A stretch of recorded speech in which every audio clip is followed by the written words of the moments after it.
amigos y amigas de Rincón Random, estamos de vuelta aquí en los podcasts de Reuniones Random y estamos muy emocionados por eso.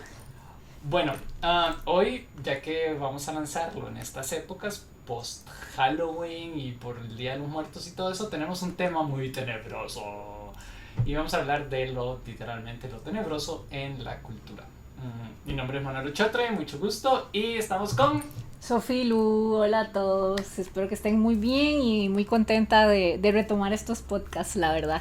Ay, sí, realmente nos hacía falta, nos hemos dado cuenta que nos hacía falta. Uh-huh. Y nos pueden seguir igual en las redes sociales del Instagram de Rincón Random Web, en el Facebook, estamos de nuevo transmitiendo en Twitch y esto lo estamos subiendo en YouTube y en Spotify, que puede ser que nos estén viendo por cualquiera de sus canales, pero nos pueden seguir por los demás y les agradecemos mucho toda su colaboración y habernos apoyado porque hemos sentido como mucho apoyo de mucha gente.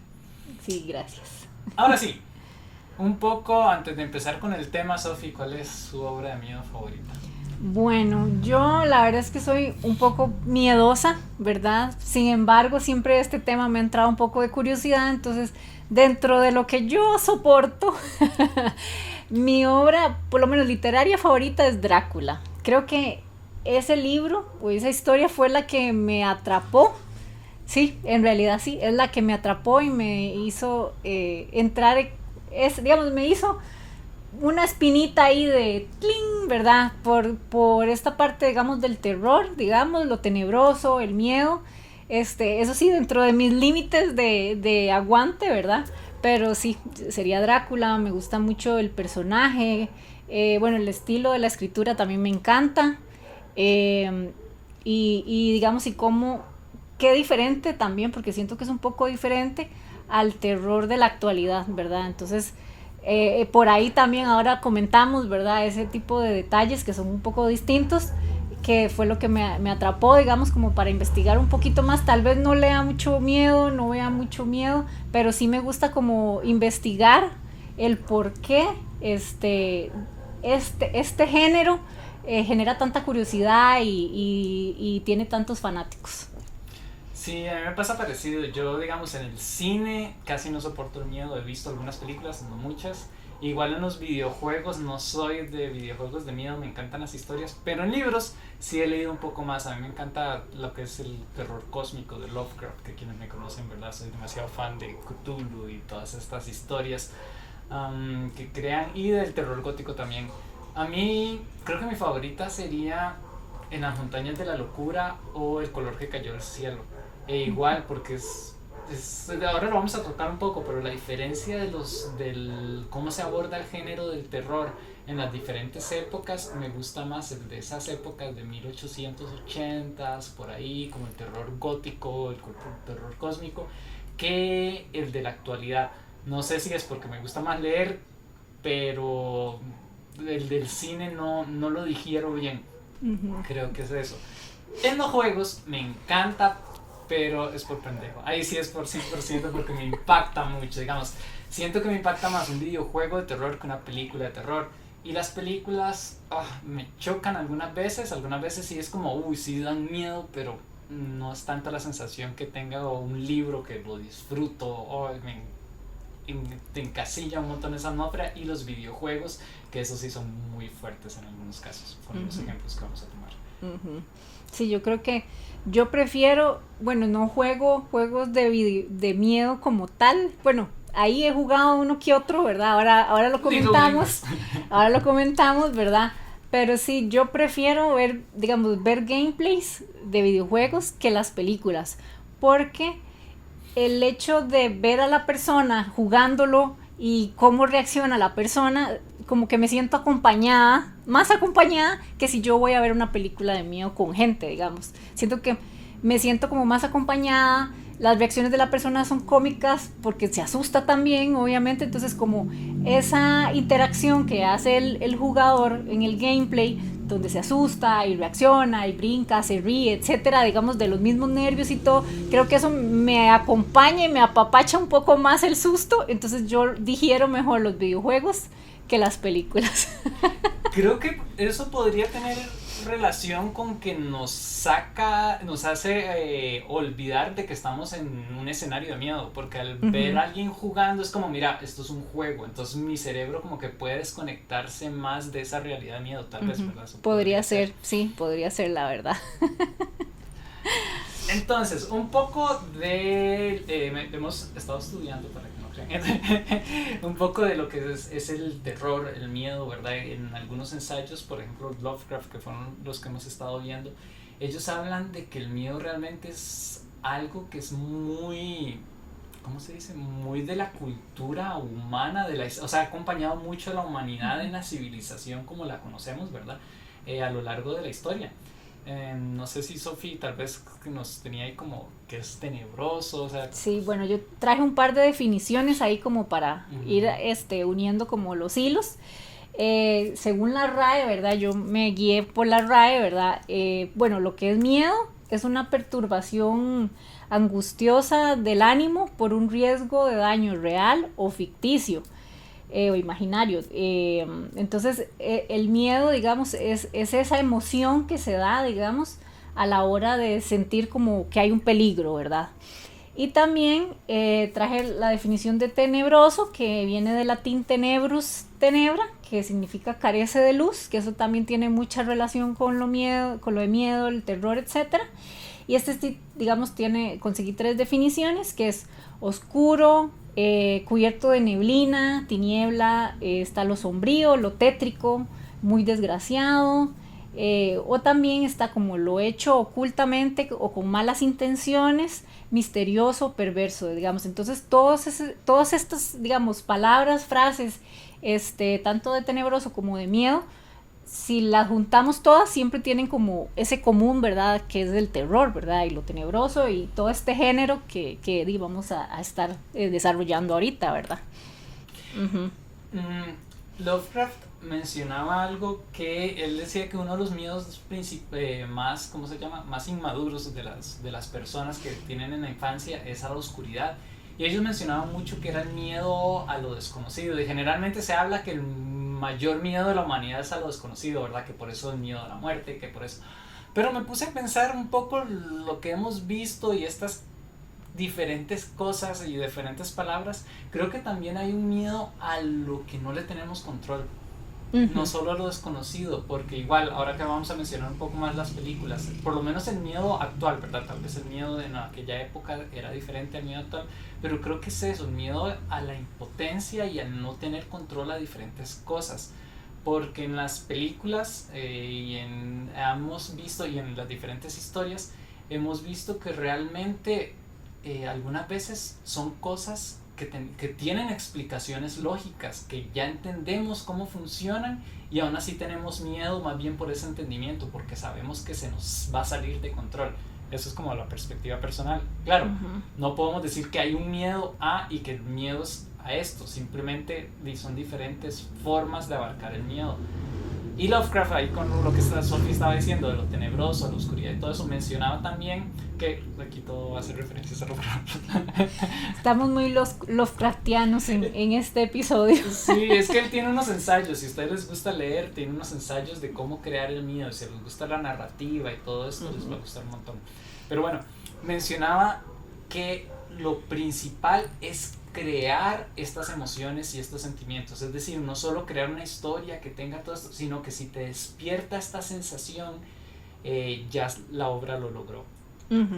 Sí, digamos, yo creo que parte del crear este miedo se refiere tanto exactamente a situaciones que se le salen a uno de las manos, que son cosas desconocidas, que usted no sabe qué va a pasar, o si llega alguien que usted no conoce, cómo va a reaccionar esa persona. Ese tipo de cosas también puede dar miedo, o qué situación se puede dar si hago esto, si hago aquello, que es también muy común en nosotros, ¿verdad? Que siempre uno que quiere dar un paso a algo nuevo, o quiere intentar algo nuevo, siempre se presenta el miedo, porque es algo de que no sé qué va a pasar, no sé cómo voy a reaccionar, no sé cómo va a reaccionar los demás, porque también uno piensa, digamos, en cómo va uno a sobrevivir, por así decirlo, con los demás, ¿verdad? Entonces, ese tipo de inseguridad, de no sé qué va a pasar, no tengo control de eso, también genera miedo. Uh-huh. Claro. Sí, y también en Lovecraft y en otros autores, también se genera eso, digamos, ellos generan como esa sensación de inseguridad y de oscuridad y de no saber qué va a pasar, digamos, o sí, de inseguridad, como lo dije, en sus textos y en las películas y en los videojuegos también sucede, para que la persona empiece a generar esa emoción y dar miedo. Creo que también antes de llegar al tema del miedo en los videojuegos, sería bonito ver un poco cómo ha sido la historia del miedo a través de, por lo menos, de los registros que hay de la cultura y todo eso. Y nos podemos ver, que creo que ha sido como de los más antiguos, es que el miedo nació casi que de la mano de lo que se conoce con la mitología o las religiones. Uh-huh, ¿verdad? Sí. El miedo cósmico, que decimos así, el miedo cósmico o el miedo de Alan Poe o de Lovecraft, que ellos escribían estas criaturas y todo eso, pero si nos vamos aún antes que todas esas escrituras, nos ponemos a ver que realmente las historias tal vez tenían un fin diferente, ¿verdad? Porque creo que el terror gótico y todo esto es como más de entretenimiento, pero antes se utilizaba como para educar y crear cosas, pero igual se utilizaban todos esos recursos para que vos tuvieras una emoción y ante esa emoción ibas a tener una reacción. Y bueno, como hablábamos con Sophie, mucha gente, el miedo también se utiliza para controlar, pero no necesariamente solo el control de la forma mala, sino que cuando tenés un chiquito o algo así, qué mejor forma de que, ay mira, el chiquito va a tener miedo de salir en la noche porque me va a costar encontrarlo, por ejemplo. Entonces uno le crea estas leyendas, estos mitos, para que tengan como un lineamiento. Uh-huh. Sí, que como sucede con los mitos o con cuentos antiguos, digamos, por ejemplo, ahorita me acabo de acordar de los cuentos, por ejemplo, de Grimm, los reales cuentos de Grimm, digamos, no las versiones de Disney ni las versiones que se han ido adaptando para niños en la actualidad, sino las verdaderas historias de los hermanos Grimm, tienen partes de la historia o finales muchas veces muy crueles y que dan terror. ¿Y por qué se daba esto? Porque era una forma de enseñarle a los niños a portarse bien, a ser buenas personas, ¿verdad? Que es un poco extraño, pero hasta cierto punto uno también va entendiendo cómo funcionaba, ¿verdad? Ese tipo de cosas. Entonces, ¿qué le decían? Por ejemplo, que si usted no se portaba bien, que si usted decía mentiras, que si usted robaba, le podía pasar cosas malas. Y esas cosas malas eran de miedo, ¿verdad? Que le cortaban el pie o que lo raptaba a alguien, se lo comía la bruja, etcétera. Digamos, todo este tipo de cosas son cosas de miedo que a uno niño le dan miedo y son una forma, digamos, de control o de educar al niño en esos tiempos, ¿verdad? Por ejemplo. Uh-huh. ¿Sabe qué me pongo a pensar ahora? ¿Qué habrá hecho? O que sería bonito ver como en qué momento de la historia pasó de ser historias de miedo para educar o para crear un código de conducta o lo que sea, a el miedo de entretenimiento.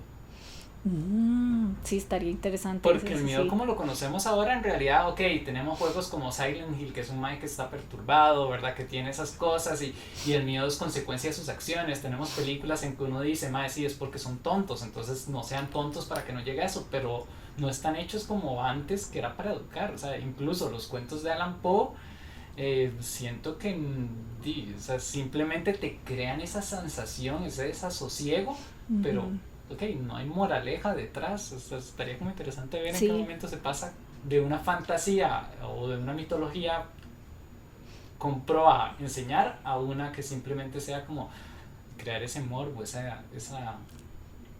Sí, estaría interesante. Yo me imagino que puede haber sido, sí, en la época, por ahí, digamos, de los 1800, en la época victoriana, creo yo, que se hablaba como de también de estas historias de asesinos seriales, no sé, digamos, es que, bueno, la época victoriana es larga, es grande, ¿verdad? Pero me refiero, digamos, por ejemplo, en la época que se hablaba, por ejemplo, de Jack el Destripador, que eran asesinos seriales, y después ya la creación de, por ejemplo, esta, este club que había de escritores que hicieron una apuesta y que ganó Mary Shelley con Frankenstein.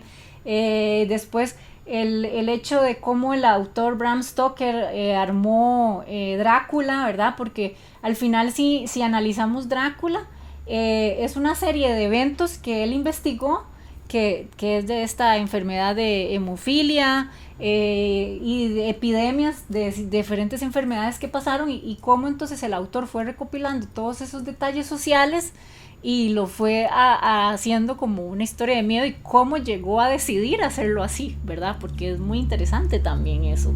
Esa es una cosa que sí me ha entrado curiosidad, digamos, de cómo, por qué se le ocurrió a este amigo hacerlo así, ¿verdad? De recopilar todas esas informaciones y todas esas enfermedades y todo, y armarlas en un personaje, ¿verdad? Por ejemplo, en esta historia de Drácula.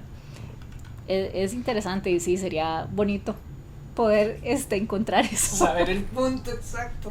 Ajá.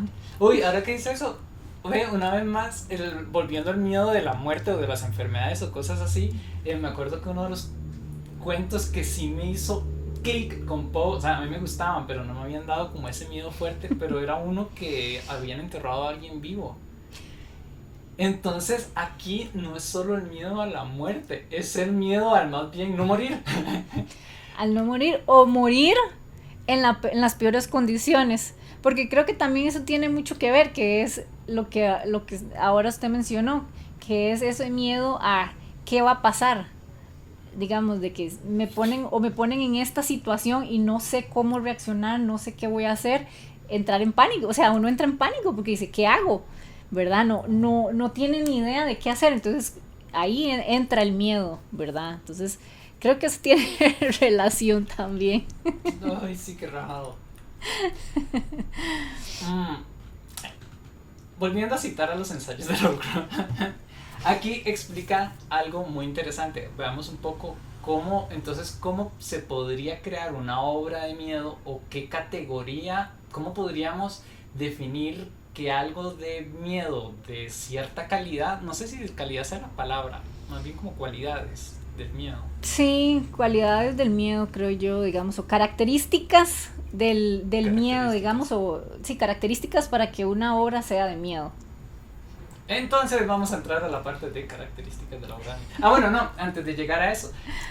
Antes de llegar a las características, una de las cosas más importantes que dicen los expertos en miedo, los miedólogos, es que para crear esto necesitamos darle más énfasis al ambiente, al entorno. Uh-huh. Que creo que incluso ahora se ha perdido mucho, y por eso hay muchas obras de miedo actuales que no nos gustan o que no empatamos tanto, uh-huh, porque se deja de darle la importancia a toda la ambientación y simplemente se busca algo como más emocional, más de adrenalínico, o sea, más como, uh-huh, de momento, es decir, un jump scare. Un jump scare, o sea, es algo que, te va a crear ese impacto. Pero en algún momento incluso muchas películas hollywoodenses utilizaban este aspecto para el miedo, y era como, sí, ya tenemos Destino Final, por ejemplo, sí, la muerte y todo eso, pero eran basadas en eso, pum, pum, pum, que crearon cosas, algunas icónicas, ¿verdad? Que la gente le tiene miedo ahora a esos camiones que andan con troncos de árboles y cosas así, pero todo era muy visceral, en el sentido no gore, sino en el sentido de que nada más te generaba un impacto de adrenalina. Entonces, uh-huh, creo que llega uno a acostumbrarse y a simplemente verlo de una forma diferente. Entonces, creo que podríamos categorizar el miedo en esta parte, o ellos también lo categorizaban en esta parte ambiental, que te genera todo este desasosiego, tal vez, uh-huh, a el que es de una vez, ¿verdad? Que los dos son válidos, pero creo que uno te va a impactar más, y va a impactar más en la cultura que el otro. Sí, porque por ejemplo con respecto al ambiente, ellos comentaban que es importante que la persona se meta en ese, digamos, ambiente, ¿verdad? Valga la redundancia, en donde, por ejemplo, la persona no puede ver bien porque está oscuro, o hay mucha neblina, o el lugar es muy descuidado, está roto todo, o hay manchas de cosas que uno no sabe qué es, incluso está demasiado sucio, y todo ese tipo de cosas pueden generar ese ambiente de, ok, aquí algo pasó malo, aquí algo puede pasar malo también, ¿verdad? Entonces, el ir generando eso, y además la música, ¿verdad? Que era algo que hablábamos en uno de los primeros capítulos de Reuniones Random de hace tiempo, ¿verdad? Que la música también es muy importante porque depende de los sonidos, etcétera. Va metiendo a la persona, tanto con la vista como con el audio, a ese mundo que el autor quiere introducirnos, ¿verdad? Y claro, donde uno ya empieza como a concentrarse en todo eso que está produciendo el autor, empieza uno a meterse y ya empieza a generar esa emoción de miedo, ¿verdad? También, o de que algo, o siente uno que algo es tenebroso ya, ¿verdad? Uh-huh. Un ejemplo que creo que, para dar un ejemplo de la actualidad, ¿verdad? Porque hemos hablado más que todo del pasado. En la actualidad creo que una obra que hace esto perfectamente, y digo obra desde videojuego hasta película o literatura, es Silent Hill.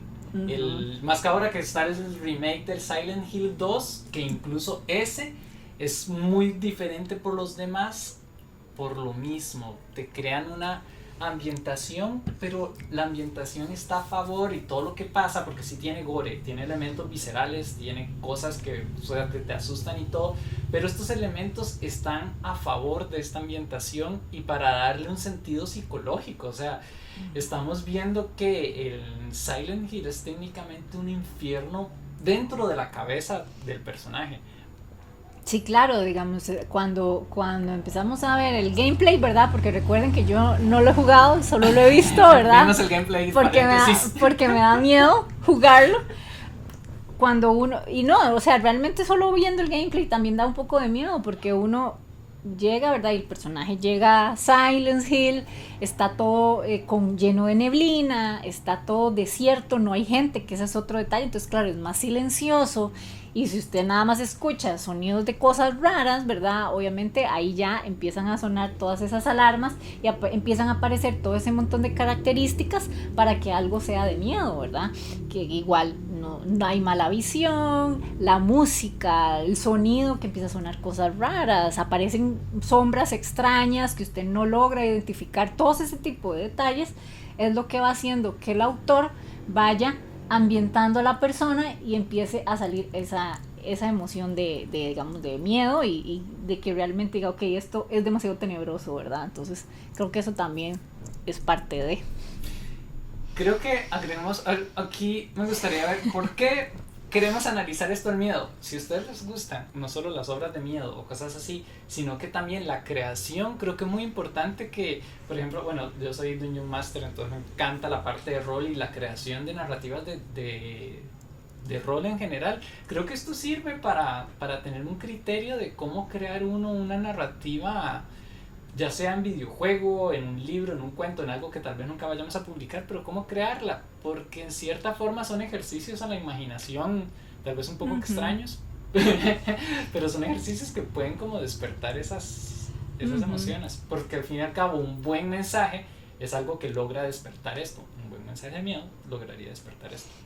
Sí, de hecho en este texto de Lovecraft, que se llama La literatura de lo sobrenatural, algo así es como se llama, siempre se me olvidan los títulos, digamos, él explica un poco todos estos detalles que son importantes para que una obra literaria sea de miedo.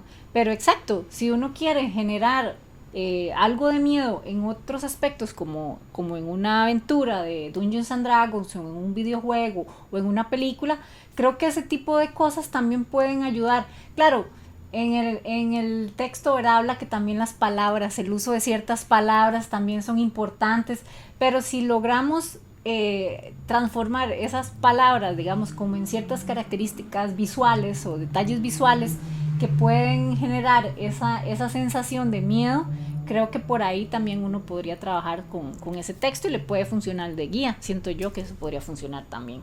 Ahora que dice de las palabras, eso era algo que también mencionaban, que una forma de ver si algo de miedo es como decir visceral y va a ser como efímero, o va a crear, o estás creando un buen ambiente de miedo, es si vos podés en una frase, en este caso en la obra, quitar alguno de los aspectos, seguiría dando miedo.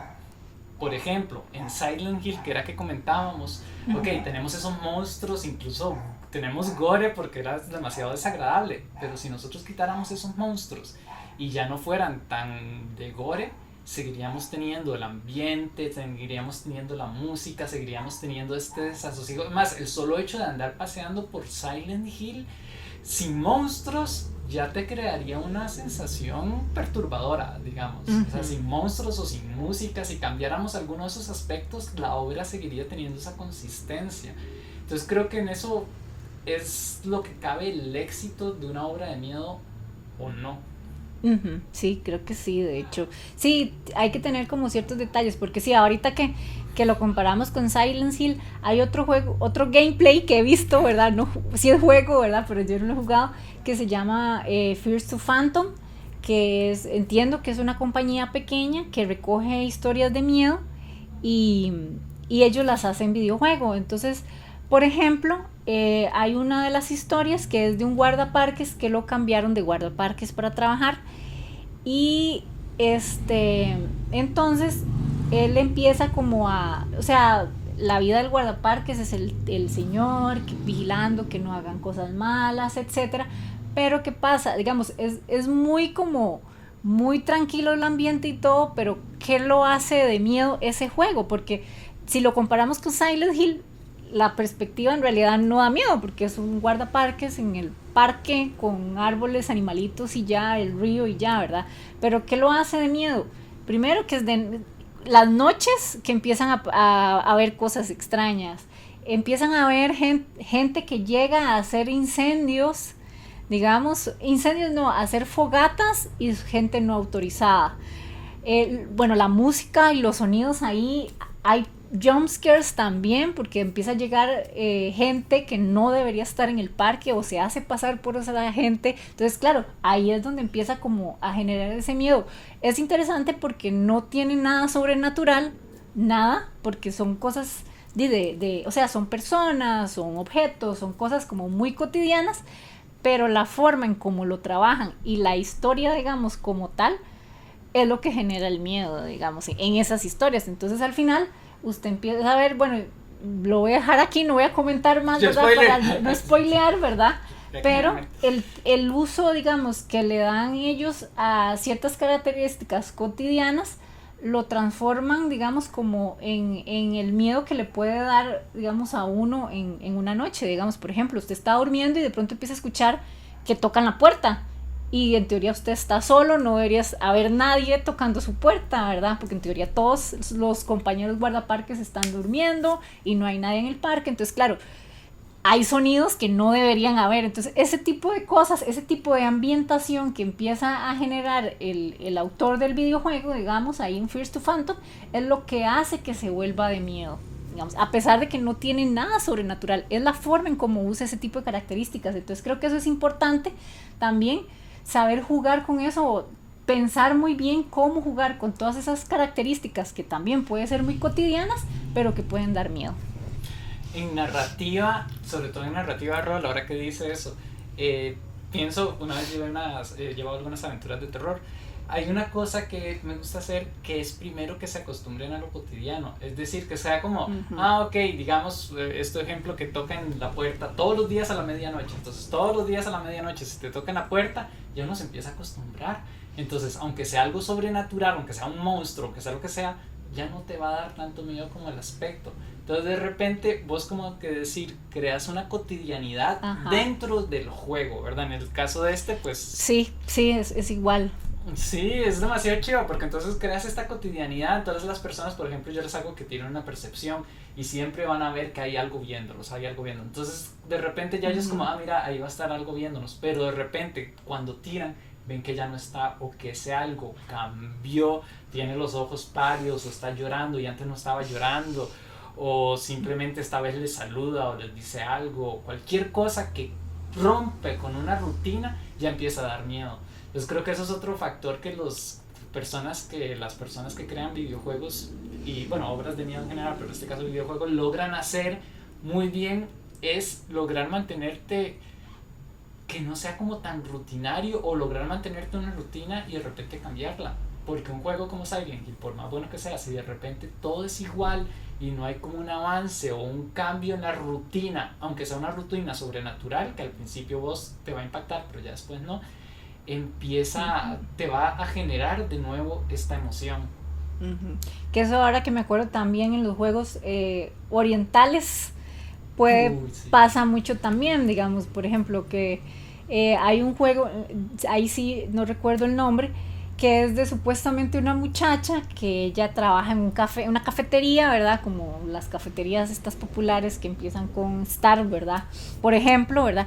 Pero solo está trabajando ella y le toca el turno de noche, ¿verdad? Entonces llega la gente y entonces le empieza a pedir cosas, entonces claro, uno empieza a jugar y es esa rutina de tengo que hacer un cappuccino, tengo que hacer un macchiato, tengo que hacer un expreso, ¿verdad? Todos los cafés, que el chocolatito, no sé qué, y está en esa constante atendiendo gente, limpiando y no sé qué, y de pronto, ¡pum!, aparece algo sobrenatural.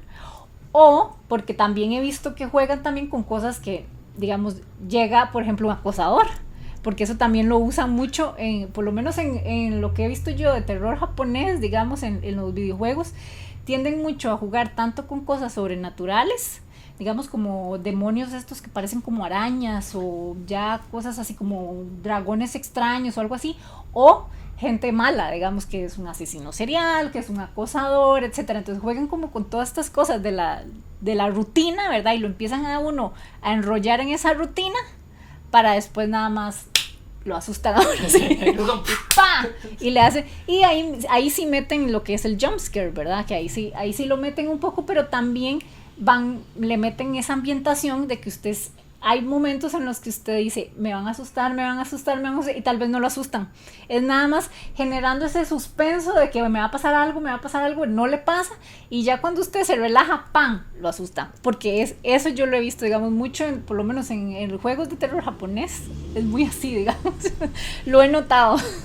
Es que sí, creo que el problema, o sea, digamos, no hay nada malo que hayan jumpscares, pero que sepan cómo utilizarlos para darles estos. Hay una película que la recomiendo un montón, no es de miedo así como lo que uno está acostumbrado, es como más, que se llama El Menú. Sofía, yo creo que esa le gustaría. Porque es una película en que no pasa nada. Ay, no. Ajá, exacto. O sea, yo la estaba viendo con una compañera de cine, los dos estaban como, ¿esta película de qué se tratará? Voy a tratar de no hacer muchos spoilers. Pero de repente usted está esperando y la música viene, todo viene para que pase algo. Y termina y todo lo vuelve a la normalidad. Y uno queda con ese desasosiego porque es como, esto no debería estar normal. Lo que pasó antes hizo que todo debiera ser en este momento anormal. Y en este momento normal no tiene sentido. Entonces, eso de crear la ambientación, que igual Lovecraft en sus ensayos lo decía, no es utilizar la palabra demonio, muerte o sangre, es utilizar la palabra mariposa y que esté hecho de tal manera que esa palabra te dé miedo. Bueno, hay gente que sí le tiene miedo a las mariposas, tengo una amiga. Bueno, pero ese no es el punto, ¿verdad? Digamos, es utilizar palabras de amor, palabras que uno no está acostumbrado a que no dan miedo y que te logre dar miedo. Ese es como el éxito y cuando algo está muy muy bien logrado. Que eso pasa, por ejemplo, con el uso, digamos, de los niños en las películas de miedo o en los juegos de miedo. Que un niño normalmente es un ser muy inocente, que está aprendiendo, que está conociendo el mundo, pero cuando lo usan en películas de miedo, da mucho miedo, porque el hecho de saber que es un ser, que todo el mundo dice un angelito, digamos, es un ser inocente, y que se vuelva esa persona macabra con pensamientos perversos, que bueno, hay niños asesinos también en la actualidad, ¿verdad? Que esa es otra cosa que igual da miedo, ¿verdad? Pero digamos, ese tipo de elementos que puede ser muy tierno, o los peluches, por ejemplo, Chucky, por ejemplo, ¿verdad? Que es un muñeco, o Annabelle, ¿verdad? Que son muñecos que supuestamente muy lindos, ¿verdad? O que uno les agarra cariño, pero se da cuenta que al final la cosa esa, o el chiquito, es de darle miedo, ¿verdad? Entonces, todo ese tipo de elementos que uno considera también que pueden ser como algo bueno, seguro, en el momento en que el autor lo transforma en algo peligroso, también eso da miedo, porque claro, se le sale a uno de la norma, ¿verdad? De lo cotidiano, y eso también es parte de la emoción que genera, digamos, miedo. Ahora que dice las peluches, me acuerdo de un videojuego que en su momento tuvo, todavía tiene mucho auge, pero en su momento fue como un boom, que era el de Five Nights at Freddy's, el de las noches, una noche en el restaurante de Freddy, no sé qué, que literalmente eran mecatrónicos. Que en realidad yo cuando era chiquitito le tenía miedo a esos bichos. O sea, yo sí le tenía miedo, no eran mecatrónicos, pero los tipo... O sea, cuando íbamos ¿cómo se llama? Al parque de diversiones y estaban las mascotas, o no era como... ¡Ah! Pero me daba cierto miedo. Pero bueno, el punto es que ellos logran hacer igual, o sea, son conejitos, son ositos, son cosas, y te empieza a dar miedo, y el juego era súper sencillo, o sea, ni siquiera un juego necesita un gameplay complejo como Silent Hill, sino que el juego es, estás ahí viendo las cámaras y de repente una cámara pasa corriendo, y ya sabes que viene por vos. O sea, te crea una emoción fea en un juego súper sencillo, que ya después incluso se llega a perder la gracia cuando le meten un montón de trama y un montón de lore. Bueno, en lo personal le perdí un poco la gracia cuando le meten un montón de lore. Siento que era más cool así, sencillito. Y creo que eso es algo ¿qué le iba a decir? Que pasa mucho, que de repente una franquicia pueda seguir dando miedo durante el tiempo, es un muy buen logro. O sea, se ve que tiene que tener buena producción para que dé miedo. Una vez más, como les digo, Freddy's siento que lo logró al principio y luego, por lo menos en mi caso, me perdieron. Pero hay gente que sí le ha sentido como...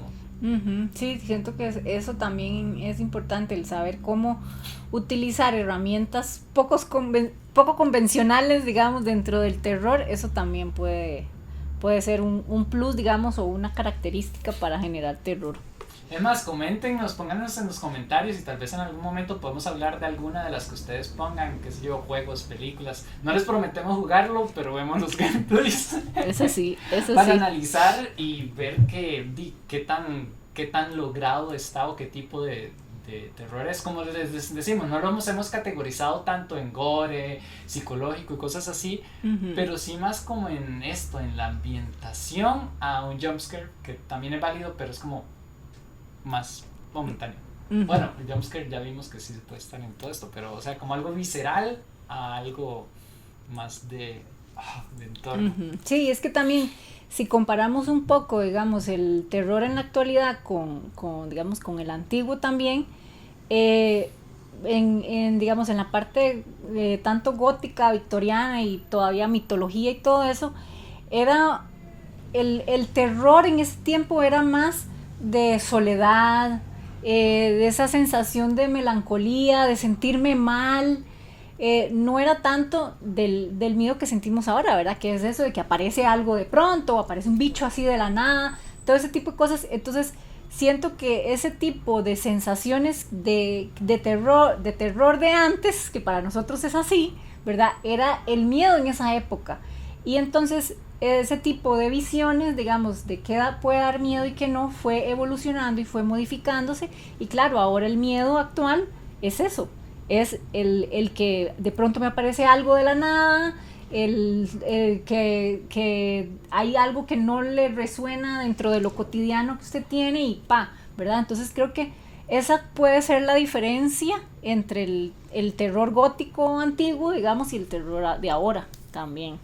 Incluso tomando eso, viendo que el terror va evolucionando, también podría deberse a que si decimos que el miedo a lo desconocido son los miedos más fuertes, conforme uno ya se va acostumbrando a una obra, ya empieza a ser algo conocido.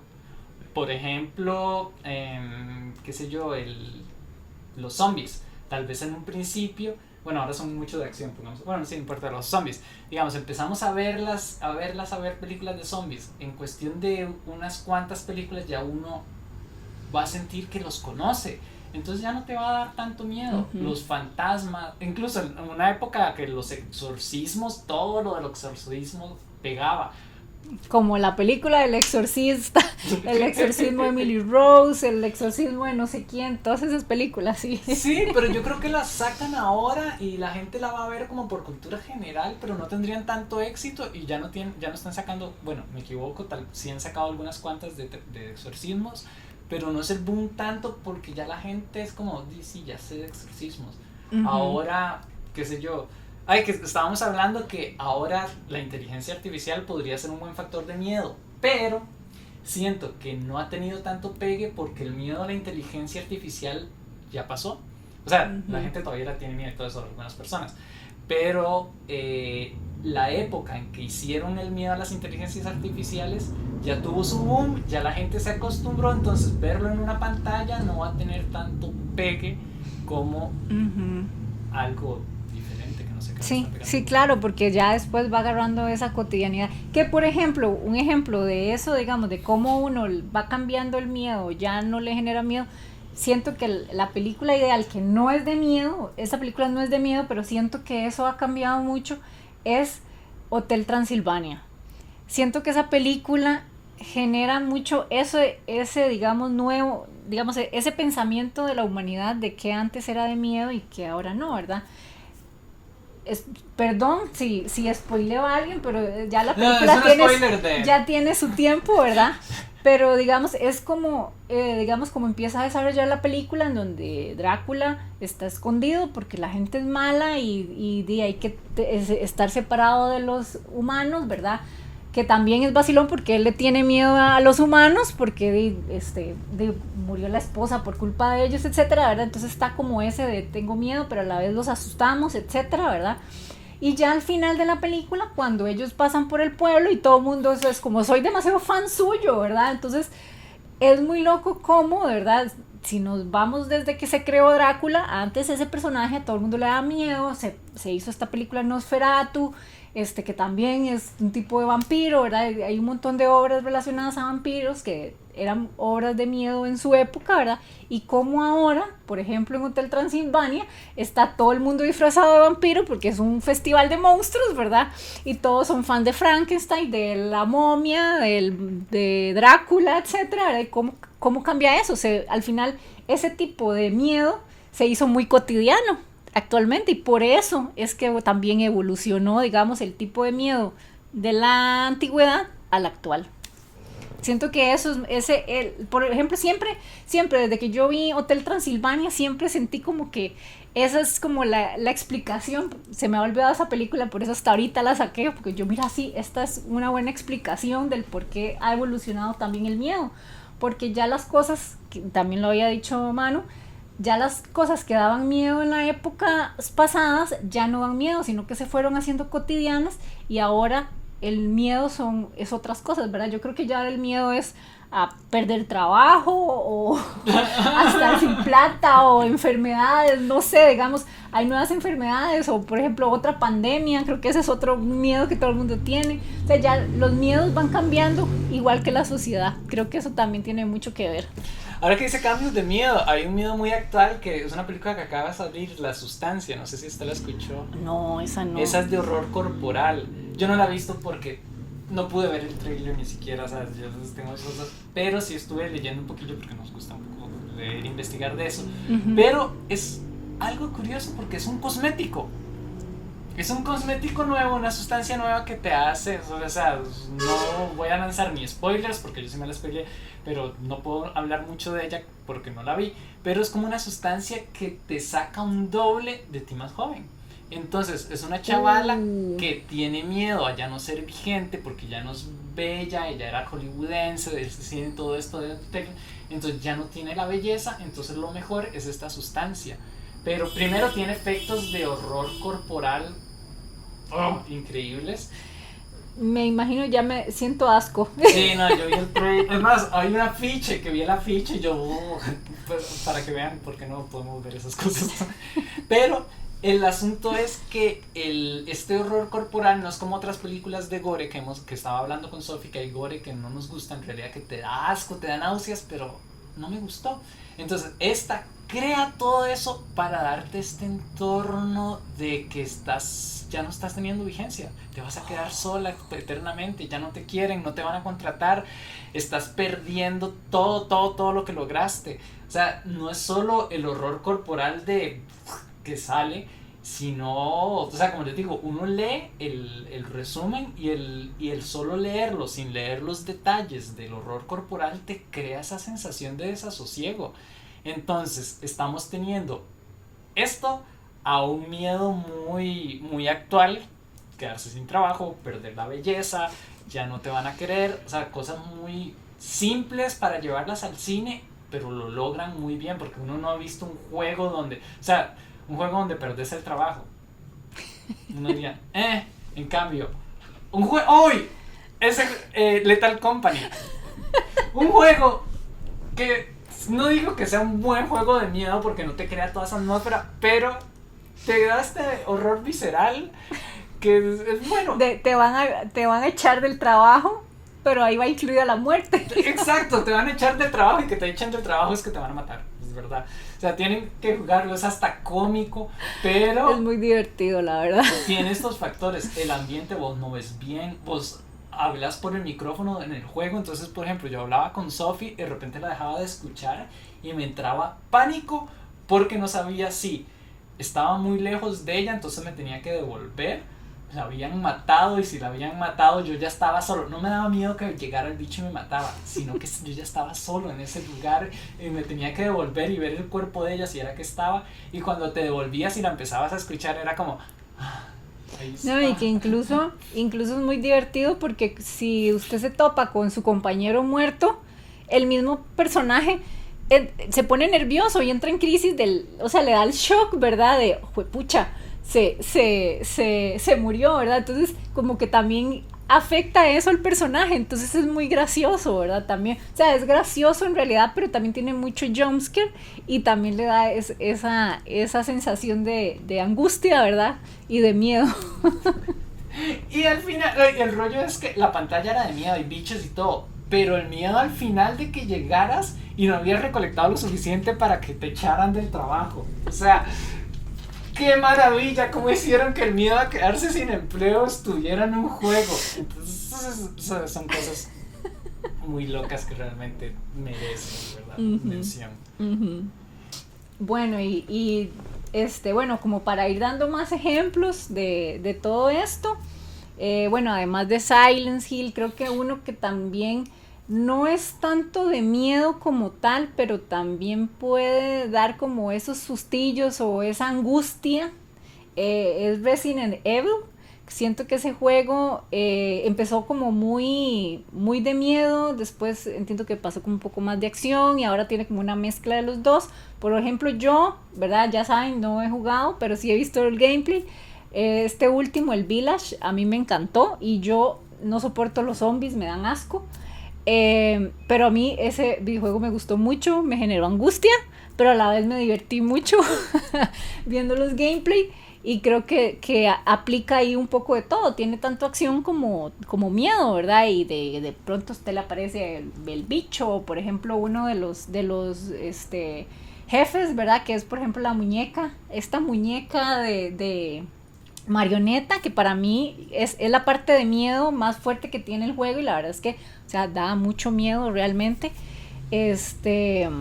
Ahí perdón el spoiler, pero bueno, ya también ya se ha jugado desde hace tiempo, entonces siento que ese juego también tiene como eso, ¿verdad? Y después toda la ambientación de que están los pueblos casi desiertos, con todo en ruinas, los sonidos, la música, todo eso siento que es parte de, digamos que se puede considerar como un juego de miedo, ¿verdad? Y bueno, sus orígenes de Resident Evil, de toda la saga, es miedo, ¿verdad? Ese también. ¿Sabe? Hay un juego que es un poco viejito, de hecho voy a buscar el nombre. Se llamaba Fatal Frame, ha sido de mis juegos de miedo favoritos. Ese yo lo veía jugar a mis amigos. Resulta, creo que era japonés, si no me equivoco, voy a buscar Fatal Frame. A mí me gusta mucho la fotografía. Era un juego en que vos no tenías armas, tenías una cámara fotográfica. Oh, Dios, ya. Entonces, primera característica, inseguridad. Totalmente. Después, en esa época no era que andabas con un celular, era una cámara fotográfica de las de antes, aunque nos duele decir, porque no es antes, nosotros las usamos. Pero se gastaba la batería y todo. Entonces había veces que vos estabas en esta casa y escuchabas los pasos y sabías que estaba el bicho, pero tenías que tomarle la foto justo, no lo estabas viendo, tenías que tomarle la foto justo para que el bicho huyera, algo así era. Pero si calculabas más, tenías que tomar más fotos, entonces te iba a quedar menos batería. Entonces esta gestión de recursos, de repente quedarte en la oscuridad total, daba una sensación horrible. Y lo otro que era horrible era que vos no veías el bicho, pero cuando tomabas la foto y salía el flash, casi siempre había un jumpscare. Pero ver el bicho, o sea, era horrible porque vos sabías que estaba ahí. O sea, vos sabías, estabas en el juego y todo, es como, aquí está el bicho, necesito tomarle la foto ya. ¡Pa! Foto. Ujú. Eso me parecía un juego que era una maravilla. Y estoy buscando aquí que Project Fatal. Bueno, voy a buscar quién lo produjo. Sí, sí, no. Otro que tengo yo también es que ese es el único que sí he jugado, no lo he podido terminar, pero sí lo he jugado y quiero terminarlo.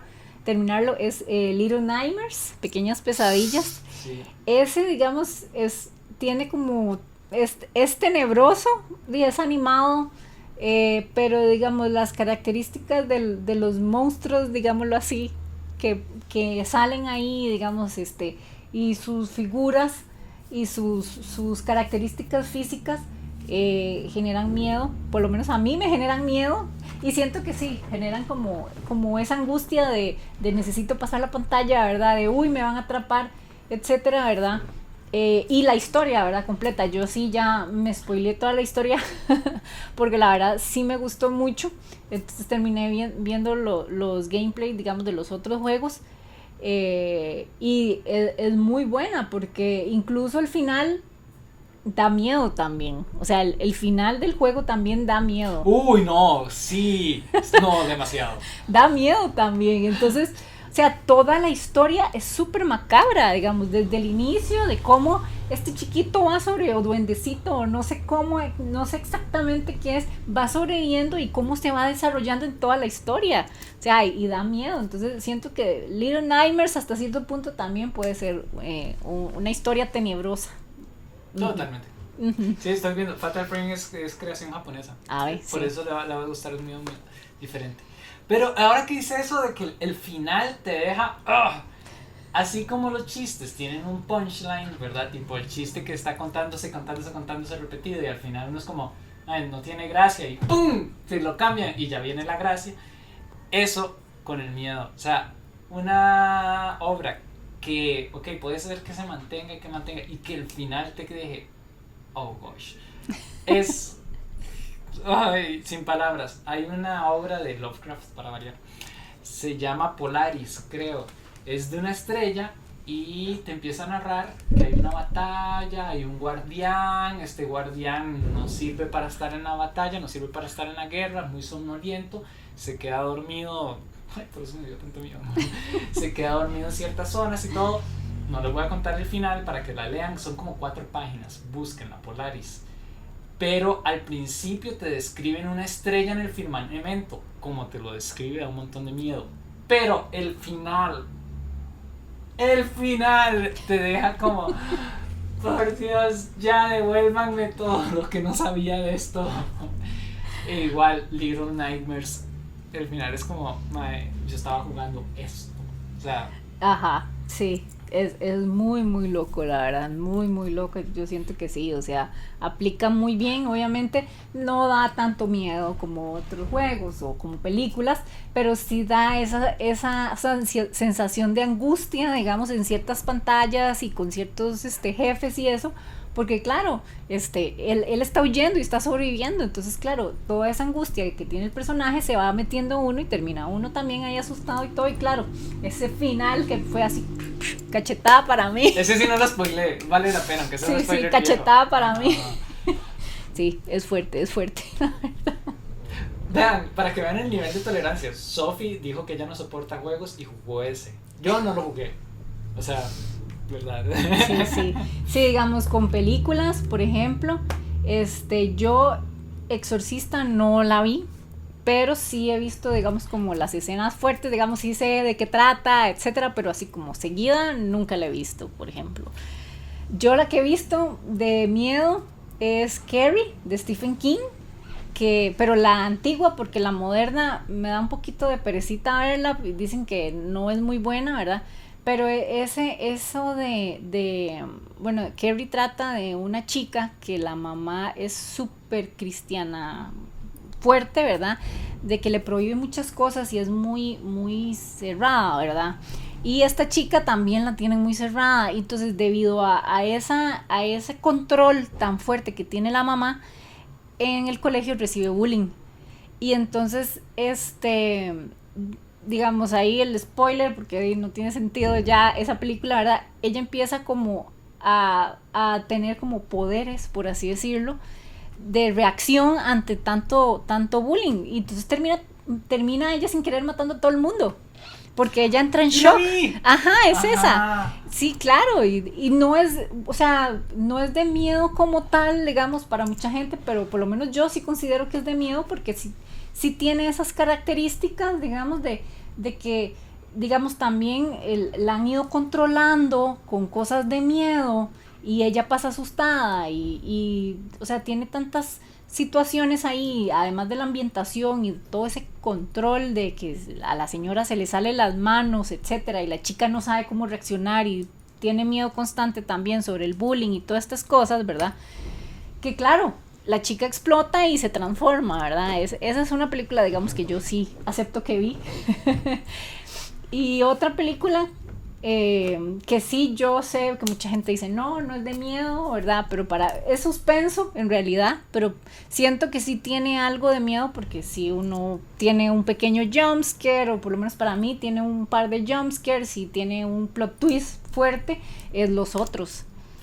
Yo sí creo que es de miedo. Yo sí creo, es que mucha gente dice que es suspenso, sin embargo el suspenso también está muy unido al miedo. Es que el suspenso, si nos ponemos a ver las categorías de miedo, el suspenso es una categoría. Sí, y también hay que entender que el suspenso también tiene varias categorías también, porque también tiene tirando a la acción, digamos, entonces claro, esa tensión de lo van a lograr o no, ¿verdad? Es un poco más tirando a acción, ¿verdad? Pero está también el suspenso terror.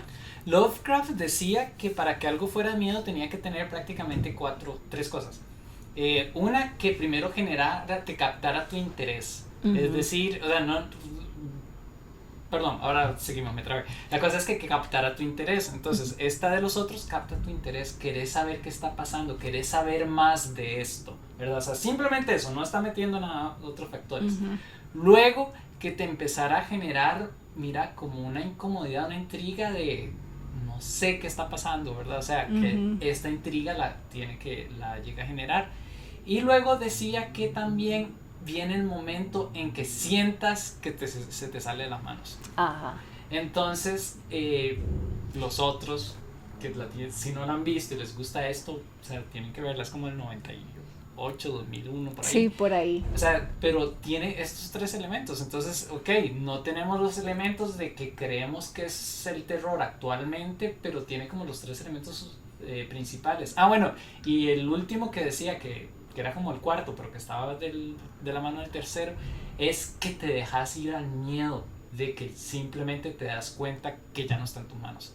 Ajá. Que ahí es cuando está el verdadero miedo. Más que todo eso lo decía que del terror cósmico, pero creo que es un factor que se puede ver en la mayoría de las cosas. Uh-huh, sí, también. Y si nos ponemos a ver, está tanto en Los Otros como en estos juegos, en Little Nightmares, ese final se te sale de las manos totalmente. Igual que Fears to Phantom, digamos, por ejemplo, con esa historia y con otras historias, porque Fears to Phantom es que tiene varias historias de miedo, ¿verdad? Entonces todas llega a un punto en el que el personaje principal, que es uno el que está jugando, se le sale de las manos la situación y ya tiene que ver qué hace y cómo resuelve, ¿verdad? En ese momento, porque llega un punto en el que el personaje no dice, ya no sé qué hacer.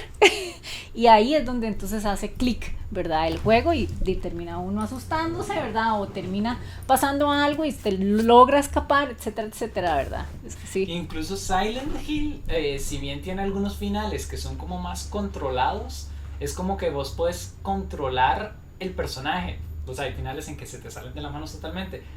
Pero la situación de Silent Hill sigue existiendo. Entonces, hay algo que ya simplemente está más allá. O sea, entonces creo que son cosas importantes a la hora de pensar si algo es de miedo o no, que igual no necesariamente es que me mantuvo así, sino que me generó estas cosas, ¿verdad? Este interés, ay, ya hay algo que no está encajando y luego, ¡puf!, cuando te dejas llevar. Sí, y bueno, y hay un montón de juegos más, digamos, porque la verdad es que Así yo con lo poquito que yo investigué y bueno, y que he visto también, son demasiados los juegos. Bueno, por ejemplo, los otros que son muy buenos, que supuestamente son como, son juegos muy raros, pero a la vez también dan miedo, son los juegos rusos. He visto varios gameplays rusos y son muy raros y son muy locos también. Digamos, hay uno, no recuerdo cómo se llama, pero aparece un duende muy macabro, o sea, físicamente es muy macabro, ¿verdad? Y si quieren saber más sobre la parte física de los monstruos, tenemos capítulos anteriores, ¿verdad? Búsquenlos en YouTube. En YouTube, ¿verdad? Sobre lo que es el monstruo, tanto físico como actitudinal, ahí hacemos como toda una explicación. Y sí, digamos, el personaje ahí que aparece y desaparece y digamos es algo cotidiano, ¿verdad? Pero se sale de esa cotidianidad y aparece de pronto y hay sonidos y de pronto se apaga la luz y cosas así, ¿verdad?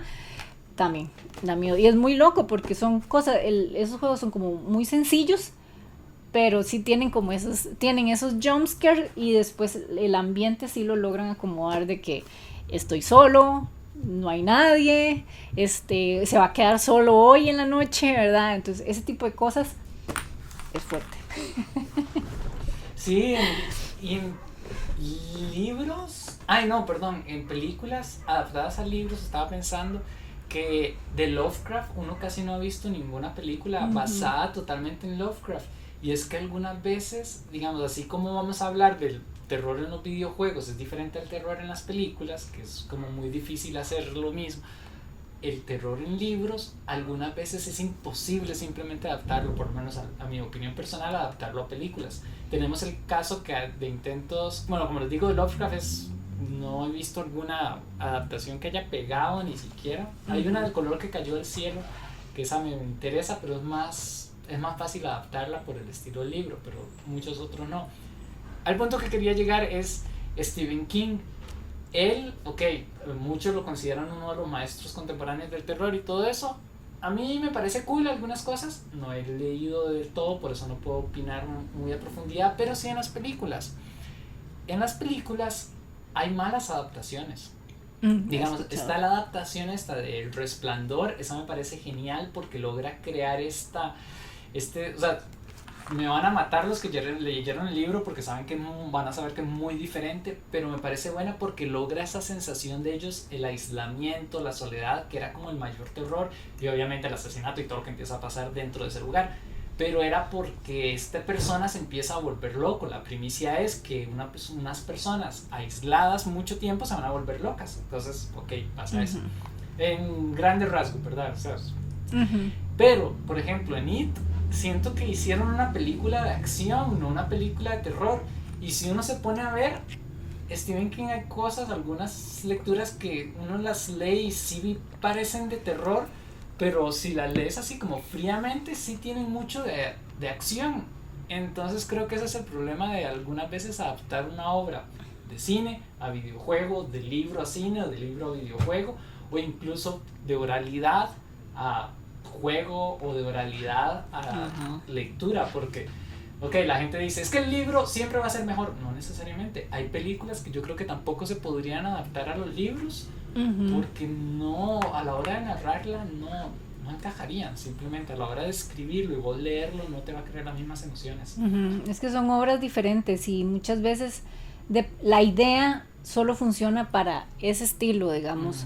Porque sí, hay muchas veces eso, que dicen, no, es que el libro es mejor, o no, es que la película es mejor, o no, es que el videojuego es mejor. Y muchas veces es eso, que la idea tal vez para desarrollar es mejor, digamos, como en el original, o donde se desarrolló, y tal vez adaptarlo a otro estilo, digamos, de obra, ya va a ser más complicado, o incluso para que sea narrativamente bueno, el creador va a tener que modificar y hacer una adaptación, no va a ser real, digamos. original totalmente, por eso, porque, o sea, fue creada, por ejemplo, de un videojuego a una película, fue creada para un videojuego, punto. Si se crea para una película, a como puede ser que le salga, puede ser que no, y que por la idea es más fácil entonces hacer una adaptación y reestructurar la idea, ¿verdad? Para que salga bien, ¿verdad? Y también está eso, ¿verdad? Que tal vez la gente, no, es que yo quería ir a ver la película, ¿verdad? El videojuego, que eso también es muy subjetivo, pero sí siento que siempre hay que pensar que cada obra original se creó así, y si es buena es porque esa es su original, ¿verdad? Y es así, ¿verdad? Y si usted va a ver, por ejemplo, el libro, o leer el libro o ver la película, usted ya tiene que ir con mentalidad de que usted va a ver otra cosa, que sí, está basado en, no es real, diríamos, no es original o no está pegado a, es basado a, porque cuesta mucho replicar o algo, digamos, en otro formato, por así decirlo. Sí, sí, eso es lo que pasó con El Resplandor. O sea, cuando vos la ves es como, mira, voy a ver algo basado en, porque cambiaron muchas cosas, hay cosas que se mantuvieron, pero, y no es mala, es muy buena. Para mí es una película increíblemente, o sea, me encantó. Fue de las primeras películas de terror que yo vi y dije, ¡ah! ¿Qué es esto? Pues, es de verdad. Entonces, creo que hay que tomar mucho en cuenta eso. Sí. Entonces, ya saben, pueden ponernos en los comentarios qué otras obras les hubiera gustado que analizáramos. Incluso si quieren que tocáramos algunos otros temas o alguna de estas obras en específico, porque creo que analizar una de estas obras en detalle se podría dar para todo otro podcast. Ajá, sí, eso estaría bonito también. Claro, depende de la obra, no nos van a pedir algo que de verdad vamos a decir, ¡ah! No, mentira. Vamos a analizarlo, ¿verdad? Lo anotamos en las ideas de sugerencias, ¿verdad? Para ir decidiendo qué podemos hacer y qué no. Creo que tenemos una lista gigante, pero...